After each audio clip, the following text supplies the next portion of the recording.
Welcome to Konnichivalue, Japan's bubble burst, the party that wasn't supposed to end.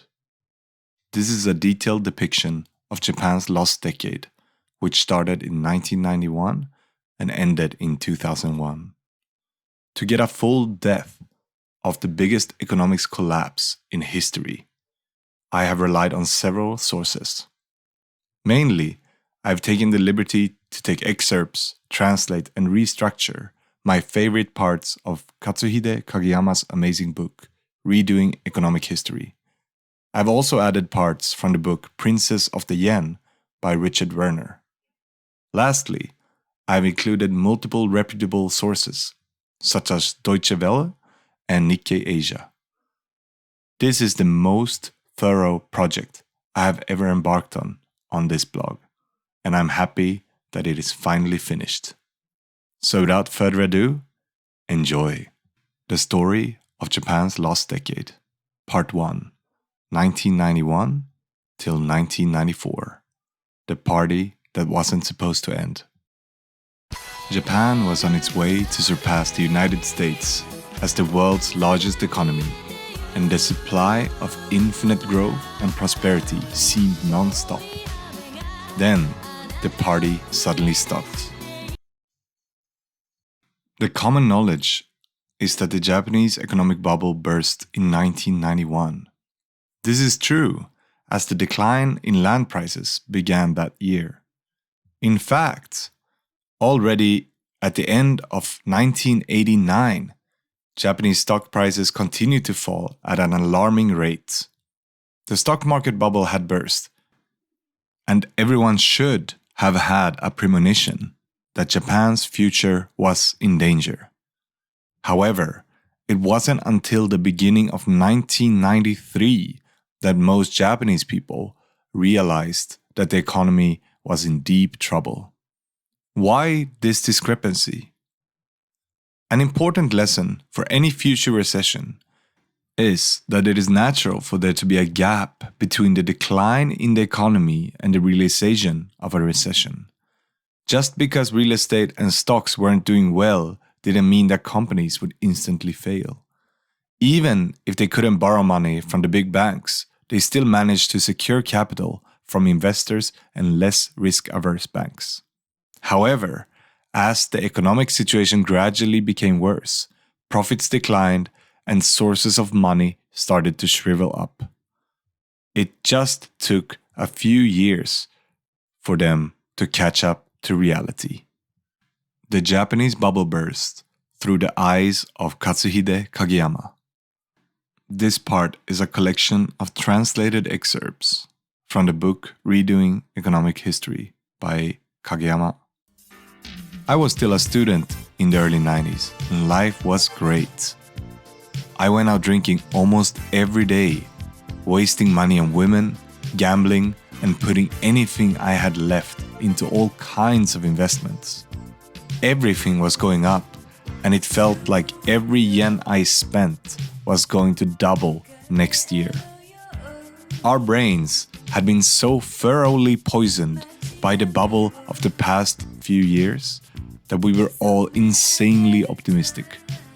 Most of us didn't even consider that the prosperity could ever come to an end. That's why neither I nor anyone around me could make normal risk judgments.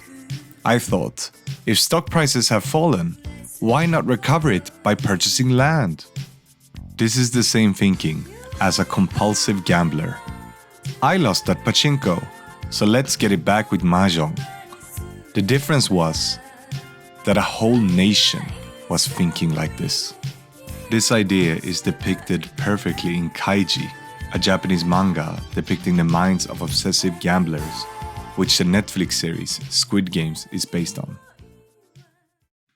Getting a job went from a given to a luxury. Around 1993, we were keenly aware of the arrival of a full-scale recession due to the physical signs of bursting of all assets in the Japanese economy. That year was the year I graduated and started job hunting. Before graduating, I've been complaining that I didn't want to be a company employee, but I knew it was time to grow up and pay tribute to society. I waited for the mountains of job postings to arrive, like they have had every year before. But they didn't come. Did I miss something? Had I not been informed that personnel departments around Japan have started new ways of recruiting? Although I felt a bit uneasy, I went to the nearest bookstore and bought a job information magazine. I sent my resume to 3 companies that I thought I would get an offer from within days. After a while, I received a reply from all 3 companies. When I saw the reply, I could not believe it. Although they had different expressions, they contained the same content. Due to various circumstances, we have decided not to hire new graduates this year. What did they mean? The bubble had already burst, and the newspapers and TV had been saying this for a long time. But this is the first time I felt it. This year, I failed to find a job and became a freelance lecturer at a cram school. I remember that it felt so humiliating. For my whole life, I've been taught that full-time corporate employment was the only form of respectable occupation, and that anything less was only for good-for-nothing deadbeats. At the same time, the world around me began to flood with news about corporate bankruptcies, arrests of bankers, and scandals at securities companies. Perhaps even more humiliating for me was that there was an unprecedented rice shortage that year, and most Japanese people were forced to eat Thai rice even though it was considered vastly inferior to Japanese rice. What a humbling year it was. End of excerpt. The Japanese government steps in. Shortly after the burst of the bubble, the Japanese government announced that they will implement emergency economic measures. They offered the most orthodox fiscal policy possible, issuing new government bonds and using them as financial resources to reduce income taxes and carry out public work projects. If this was a normal recession, this policy would have gradually recovered the economy. However, this was no ordinary recession. This was the biggest bubble in history that had just collapsed. What needed to be done was not only to create demand through stimulus, but to clean up Japan's financial sector, which was the root cause of the bubble. Even though the government was able to spur people's consumption to some extent by scattering money, as the banks and securities companies were not functioning properly, the flow of money just reformed into new bubbles. After some time of ever-increasing government stimulus, nothing had really changed. All that was left for the people was a recession with no end in sight and a huge financial deficit due to the issuance of deficit-covering government bonds. Japanese banks had billions in collateral. Why was it not collected? One of many factors that greatly delayed the post-bubble economic recovery was the amount of non-performing loans Japanese banks held. Non-performing loans are loans that have become uncollectible. In other words, the lender is insolvent and usually in the stage of legal bankruptcy liquidation, aka a bankrupt borrower. What was so weird in this situation was that no asset of the lender were retrievable. After all, banks take collateral when lending money. In most cases, a business loan is structured something like this. We will lend you 50 million yen, but in return, we will take your factory as collateral. When you go bankrupt or die, we will own the factory and not lose money. However, at the time of the bubble, excessive lending was rampant in Japanese banks. In anticipation of a future rise in land prices, most banks started lending more money than their borrowers' current collateral value, and brokers would work together with bankers to write fake requests for approval. So, when the bubble burst and banks came to collect, all that was left of the insolvent companies were the junk real estate with a much lower value than the money they lent. Moreover, now that the bubble had burst, the value of the real estate was dropping even further. However, banks turned a blind eye to this problem even after the burst of the bubble and kept the loans at their inflated value on their balance sheets. This is because many of the bankers held these nasty loans personally. In some banks, practically all employees held these nasty loans from the bubble period. So, if the bad loans were acknowledged, not only would the bank implode, but all its employees would also go bankrupt.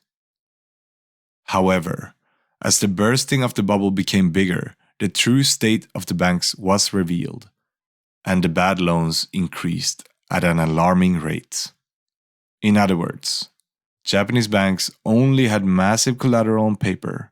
In reality, it was only junk.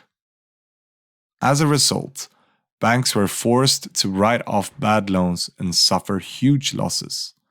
This led to a vicious cycle where the bank's capital base was eroded and they were unable to lend, leading to a further decline in the Japanese economy. Part 2, 1995 to 1997. Everything gets even worse. The government started bailing out banks with tax money. In 1995, Yusen, a collection of Japan's largest financial institutions specializing in residential mortgages, went bankrupt. With backing from the trusted agricultural cooperatives, or JA as they're known in Japan, Yusen was believed to have no financial problems until the bubble collapsed.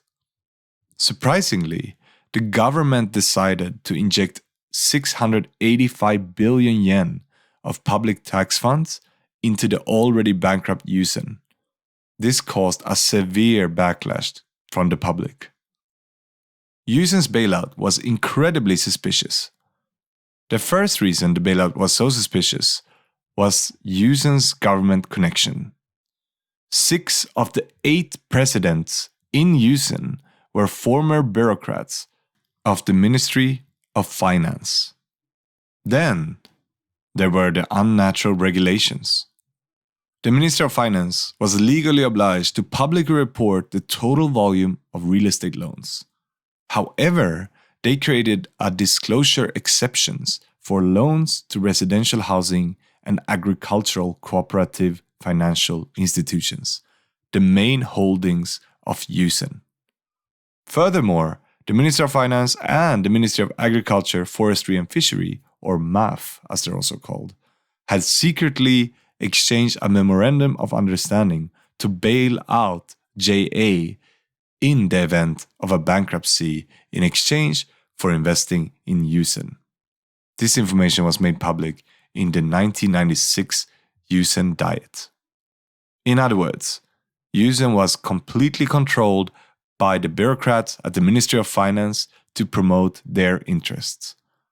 On top of that, its assets were connected to MAF, JA, and the Liberal Democratic Party, LDP, the ruling party in Japanese government for almost the entirety of Japan's post-war history.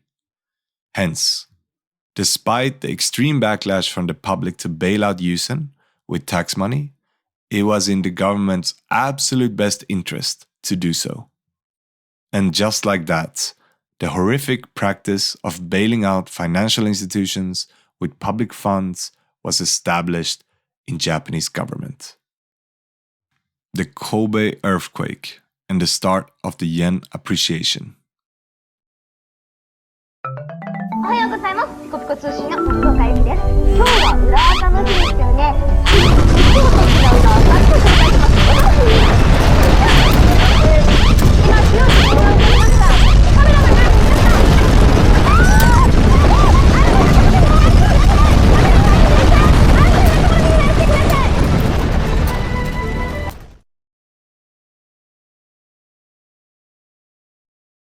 On January 17, 1995, Japan was hit by the Great Hanshin Awaji earthquake, or the Kobe earthquake.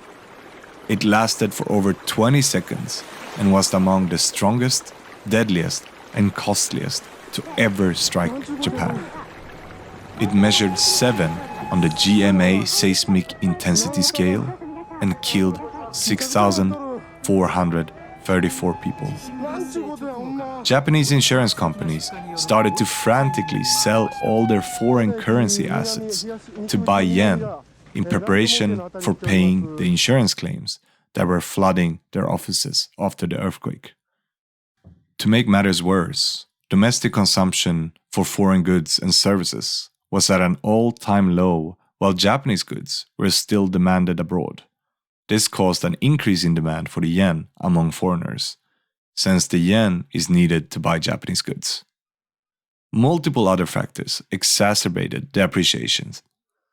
Measures taken by the United States to reduce the trade deficit with Japan, the devaluation of the yuan as a preferential treatment for China, the evacuation of foreign money to the yen stemming from the Mexican currency crisis, and, in general, speculative purchases of the yen to benefit from the appreciation, created the perfect storm for the currency. The appreciation progressed at a rapid pace. In 1990, the yen began to appreciate to around 150 yen to the dollar, but by early 1995, it was 100 yen to the dollar, and then 90 yen, and then 80 yen. On April 19, 1995, the exchange rate finally hit its all-time high of 79 yen to the US dollar. The Bank of Japan, BOJ, steps in. Japan was already in a state of economic despair. Many started to see the writing on the wall. If the yen continues to appreciate, Japanese exports would no longer be profitable, and further bankruptcies would ensue. To combat the appreciation, the Bank of Japan, or BOJ, lowered its official interest rate to 0.5%. With the BOJ lowering its official interest rate to 0.5%, Japan had the lowest interest rate in history. This low rate is significant when considering that one of the main triggers for the Japanese financial bubble was that the BOJ lowered its interest rate to 2.5% in 1986. When that rate was announced, Japanese banks increased their borrowing and lending at an insane pace, claiming that it was too cheap to ignore. Now, if the post-bubble rate was only 1/5 of that, doesn't that mean a much larger bubble could form? Not at all. With the scars still not healed from the bursting of the bubble, Japanese banks frantically turned away incoming customers. Out of ever-increasing fear, banks refused to lend money to their customers, as they saw them as potential sources of bad debt. Banks started seeing all incoming customers as nothing more than bad debt risk, and their main goal became to prevent any further risk, even at the cost of zero growth. Instead, they sentenced small and medium-sized enterprises to death by taking away their working capital on the grounds that they had broken collateral. The phrase, "banks lend umbrellas when it's sunny and take them when it rains," was often used to explain how the Japanese banks were acting at the time.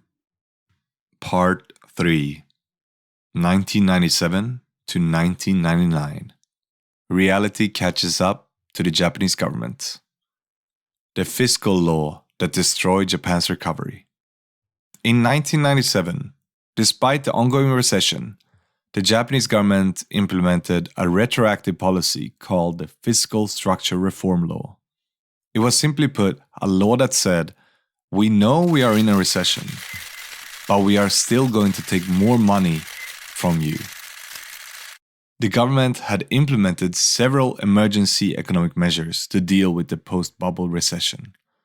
But when they proved ineffective and only increased the amount of debt, they panicked. Therefore, the ruling cabinet at the time, the Hashimoto cabinet, tried to restore the soundness of the fiscal structure, even though it would impose a burden to the public. The consumption tax was raised from 3% to 5%, and medical expenses were increased. And all special income tax cuts were cancelled. That year, the budget deficit still increased by 1 trillion yen.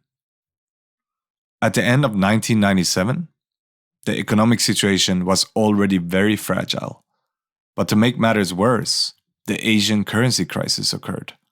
As a result, loans all over Asia became non-performing loans. The Japanese economy went into an even deeper recession, and the public discontent led to the defeat of the Hashimoto cabinet in the 1998 House of Councils election. Bad Japanese banks finally collapsed, and pessimism became the norm. In 1997 to 98, major financial institutions went bankrupt in a chain reaction. In November 1997, Hokkaido's largest bank, Hokkaido Takushoku Bank, or Takugin for short, went bankrupt. In comparison to the start of the bursting of the bubble, this news did not shock the Japanese public. They had already been rehabilitated to expect the worst, and pessimism had become the standard outlook. Just 1 week after Takugin's bankruptcy, Yamaichi Securities, a massive securities trading firm, voluntarily closed down. Yamaichi was one of the 4 main securities companies in Japan, along with Nomura, Daiwa, and Nikko. The LTCB collapse exposed the corruption of the Japanese government. In 1998, the Long-Term Credit Bank of Japan, or LTCB for short, went bankrupt. It was established in 1952 and was the biggest long-term credit bank in Japan. In fact, in 1990, it was the 9th largest bank in the world. The main purpose of the bank was to support capital investment funds for post-war reconstruction efforts.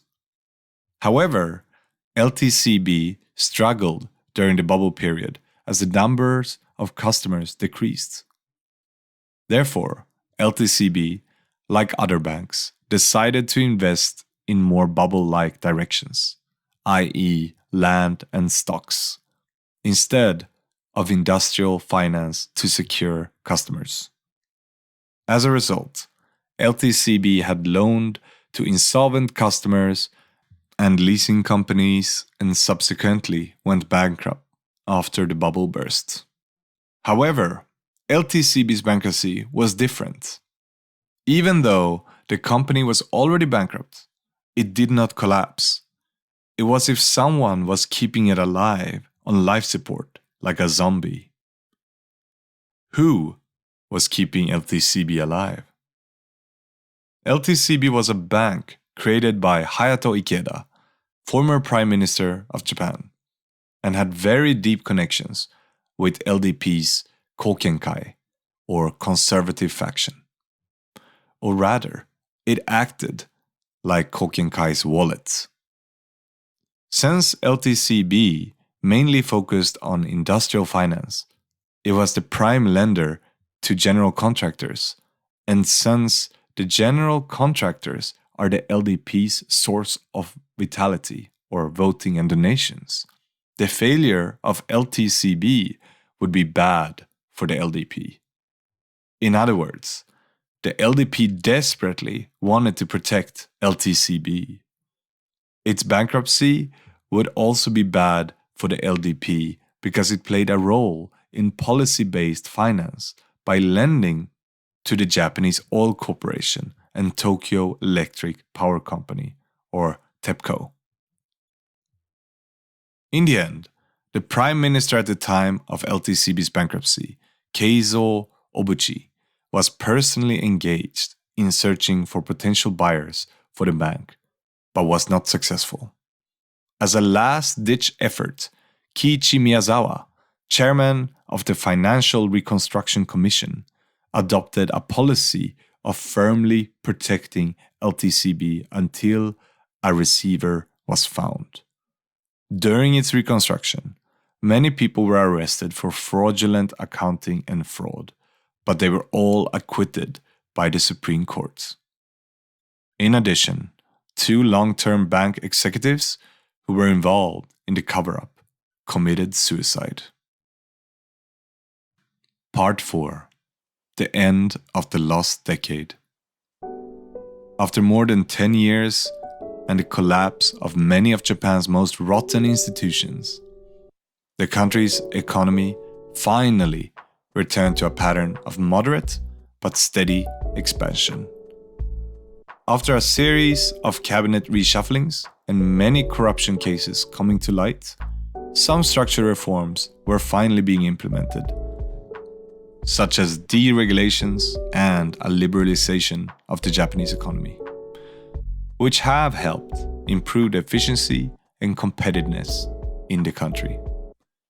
A perhaps more crucial factor to Japan's recovery was actually the recovery of other major economies, such as the United States and China, which has helped improve global economic conditions and boost demand for Japanese exports. However, Japan never truly recovered from the lost decade, as new and more systematic issues arose. One of the biggest threats to Japan's economic recovery is its declining population and aging society, which is already leading to a shortage of labor and a reduction in domestic demand. In addition, Japanese institutions never really recovered from their pessimistic and hawkish view of the economy. Japanese banks are still reluctant to borrow to anything but large enterprises, and Japanese companies have become hostile to implementing new reforms and new technologies. Presently, Japan is the least productive country in the G7. Furthermore, despite the implementation of structural reform and expansionary monetary and fiscal policies, there are still many questions about the underlying health of Japan's economy and its ability to sustain long-term growth. While the end of the lost decade may bring some relief, it is clear that Japan still has a long road ahead to ensure a bright and prosperous future. Thank you so much for listening. Thank you, Victor Adossi, for the idea. And thank you all for giving me the time and courage to finally finish this podcast. Yours sincerely, Ray Saito.